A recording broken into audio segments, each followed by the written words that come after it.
Bismillahirrahmanirrahim. Ma asaba min musibatin. Tidak pernah ditetapkan satu kejadian. Awas, hati-hati.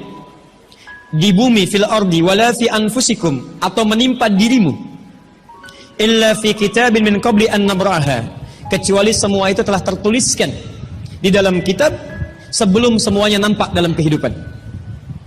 Ayat ini ingin memberikan gambaran bahwa semua kejadian-kejadian yang terjadi di muka bumi ini, termasuk dalam terkait aktivitas kita, termasuk dalam pencarian jodoh kita, semuanya telah tertuliskan, diatur oleh Allah Subhanahu wa taala. Singkatnya, semua ada dalam aturan Allah.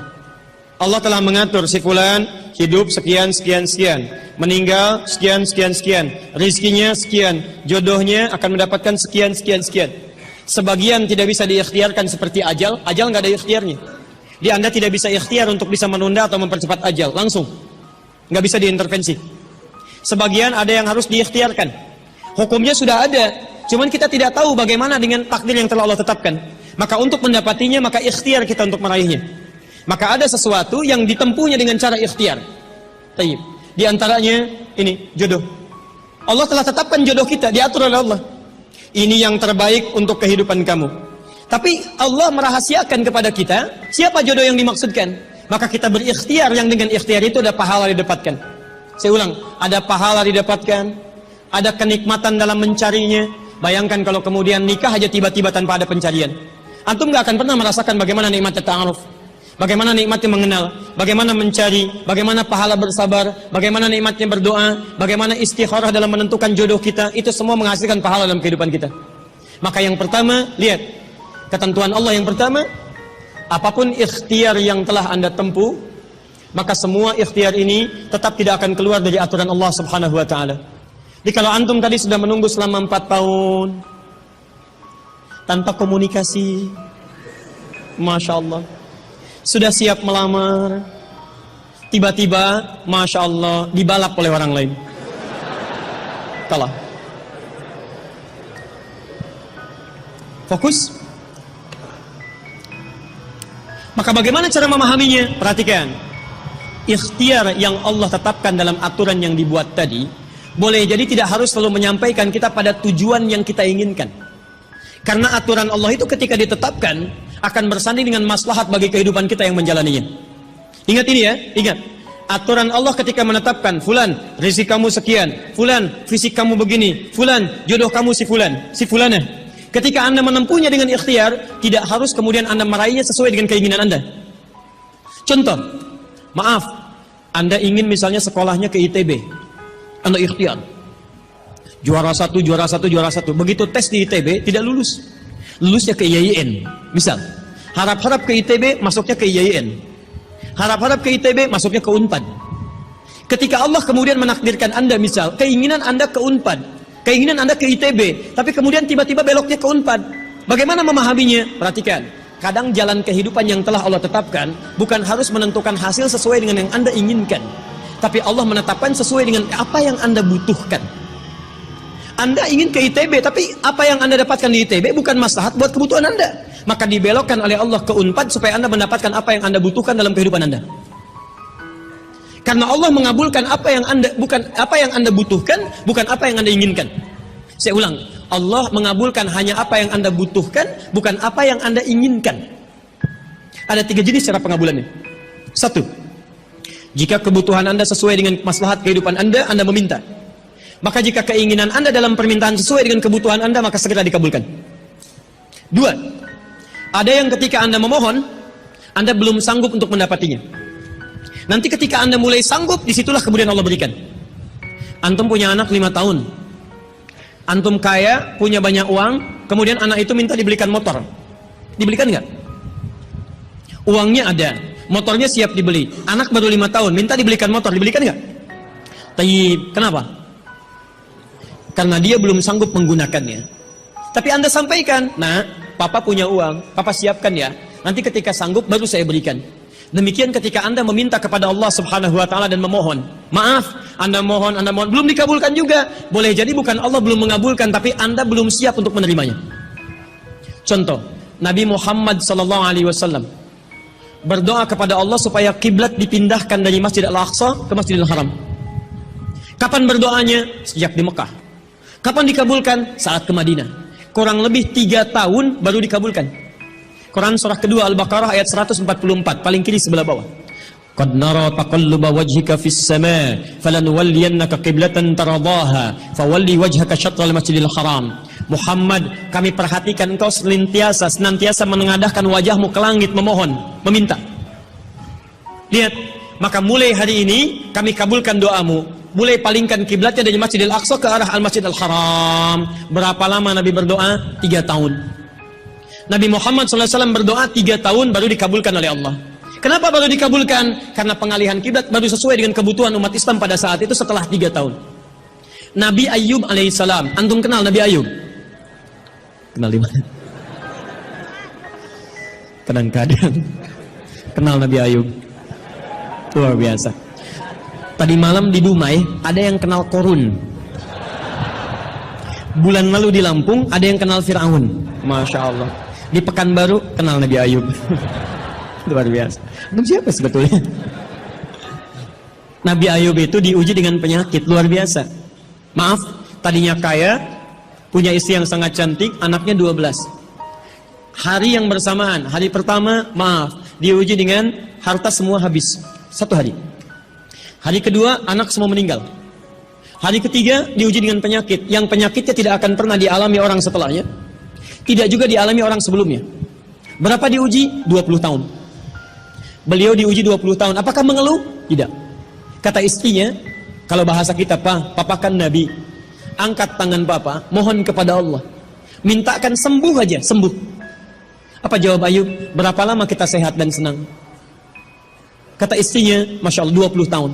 Berapa lama kita diuji begini? 7 tahun. Kata Ayub, nanti saja. Kalau usia ujian sakit sama dengan ujian sehat, sama-sama 20 tahun, baru saya memohon kepada Allah Subhanahu wa ta'ala.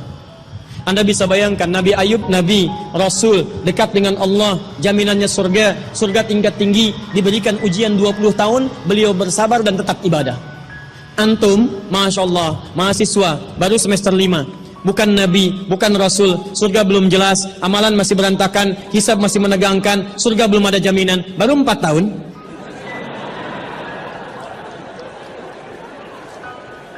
Itu yang terbaik buat antum. Yang terbaik. Jadi bukan berarti ketika Anda tidak mendapatkan dia, dunia hilang untuk Anda. Tidak. Banyak boleh jadi itu hanya titian ajaran dari Allah supaya Anda merasakan bagaimana nikmatnya ta'aruf. Supaya Anda belajar bagaimana mencari yang lebih baik lagi.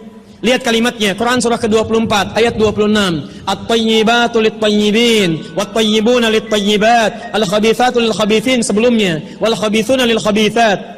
Yang baik akan ketemu yang baik lagi, yang kurang baik bertemu dengan yang kurang baik lagi. Menurut Anda, dia yang terbaik untuk Anda. Menurut Allah, dia bukan yang terbaik untuk Anda. Yang untuk Anda, ada yang lebih baik lagi. Anda mau menghafal Quran, Anda mau menghafal hadis, maka Allah akan kirimkan kepada Anda yang bisa menjaga Quran dan hadis Anda. Kalau dengan 4 tahun belum bisa menjadikan Anda mendapatkan yang terbaik, tunggu. Karena yang terbaik itu lebih daripada yang mulia akan mendapatkan masa yang cukup panjang. Al-Bukhari menulis hadis 16 tahun, kitabnya abadi. Orang menulis kitab 16 hari belum tentu abadi. Jadi ketika Anda diminta menunggu dalam masa yang cukup lama, sebetulnya bukan masanya yang ditunggu, tapi di balik penungguan itu bukankah di situ ada pahala? Tadi Anda katakan Anda rajin berdoa, bukankah di doa itu ada pahalanya? Anda rajin tahajud, Anda bersabar, Anda bermohon, Anda istighfar. Jadi yang diinginkan oleh Allah dalam penantian 4 tahun itu bukan Anda menikah dengan calon Anda sekarang, tapi Anda mendapatkan pahala yang berlimpah. Dan dengan pahala itu Anda siapkan Quran Anda, hadis Anda untuk membimbing pasangan Anda berikutnya. Paham sampai sini? Baik, alhamdulillah. Jadi nggak usah kecewa ya, nggak usah kecewa. Baik, yang kedua, lihat kaidahnya supaya kita bisa sabar, ya, supaya bisa sabar. 2, Quran surah kedua ayat 286. La yukallifullahu nafsan illa. Tidak mungkin Allah menguji seorang hamba kecuali dia sanggup untuk mengatasinya. Tidak mungkin Allah menguji seorang hamba kecuali dia sanggup untuk mengatasinya. Tolong baca kalimatnya dengan baik ya. kalau Anda sedang punya masalah, seberat apapun itu, yakinkan kata Al-Quran, tidak mungkin masalah ini diujikan kepada Anda kecuali Anda sanggup. Jadi kalau Anda tidak sanggup, mustahil ujian ini titipan pada Anda. Jadi kalau Anda sekarang misal sedang punya ujian seberat apapun, itu tandanya cuman Anda yang sanggup, yang lain tidak sanggup. Makanya tidak diujikan kepada pemuda lain, cuman Anda, karena Anda yang sanggup menanggung bebannya. Orang lain mungkin sudah naik ke atas atap tuh, loncat, tidak. Anda tidak. Karena cuman Anda yang mampu, bukan orang lain. Ketika Anda mengatakan, ya Allah, kenapa mesti saya yang diuji? Kenapa mesti saya mengalami? Why me? Kata Allah, why not? Kenapa tidak? Cuman kamu yang mampu. Kamu yang harus dapatkan pahalanya, yang lain tidak. Cuman Anda yang jadi pemuda yang kuat, yang lain belum tentu. Tapi nggak usah terlampau bangga, langsung pulang dari sini bikin status. Memang cuman saya yang mampu. Masya Allah. Pekerjaan. Ya. Yang ketiga, tetap ikhtiar. Quran surah 49 ayat ke-13. Jadi jangan sampai, maaf, ya, peluang Anda tidak mendapatkan yang tadi Anda telah harapkan, menjadikan Anda putus dalam berikhtiar. Cari, masih banyak perempuan semuka bumi. Masa tidak ada yang cocok untuk Anda? Lihat, ya ayuhan nasu inna khalaqnakum min dzakarin wa untha wa ja'alnakum syu'uban wa qabail lita'arafu. Hei manusia, kami ciptakan engkau laki-laki, ada perempuan jodohmu. Dan kami pisahkan berbeda-beda daerah. Ya, lihat syu'ub, beda daerah, RT, RW, lurah, kecamatan, kabupaten, sampai sedunia. Kalau nggak ketemu di satu RT, cari satu RW ya, yang nanya tadi. Kalau tidak ada satu RW, cari satu kampung. Masa nggak ada yang ketemu? Boleh menikah dengan perempuan sekampung? Tidak. Masa sekampung mau dinikahi? Tidak. Batas paling maksimal 4. Sekampung tidak pilih satu dari sekampung. Sekampung mau dinikahi, Masya Allah. Silahkan cari ya. Anda tadi masih kuliah kan? Silahkan cari, barangkali ketemu di kampus ya. Boleh menikah dengan seorang anak yang sedang kuliah? Tidak, sedang kuliah masa dinikahi. Pulang dulu dari situ ya. Pulang dari kampus, baik-baik di rumah baru nikah. Ini di kampus mau dinikahi ya. Cari, silakan. Nggak ketemu misalnya, mohon maaf ya, satu kecamatan, kabupaten. Nggak ketemu, beda provinsi. Anda orang Riau, mungkin jodoh Anda ada di Jawa. Cari, ta'aruf. Nggak ada di Jawa, ada di Sumatera. Nggak ada Sumatera, ada di Papua. Luas Indonesia terbentang 5.200.000 kilometer persegi luasnya. Kata Ahmad Mansur Surya Negara, pakar sejarah, dalam bukunya Api Sejarah, halaman ke-19, paragraf yang kedua, baris 1 sampai 3, paling kanan sebelah atas. Luas Indonesia itu, daratnya 2 juta kilometer persegi, lautnya 3.200.000 kilometer persegi. Daratan dan lautan, Masya Allah, 5.200.000 kilometer persegi. Masa nggak ketemu?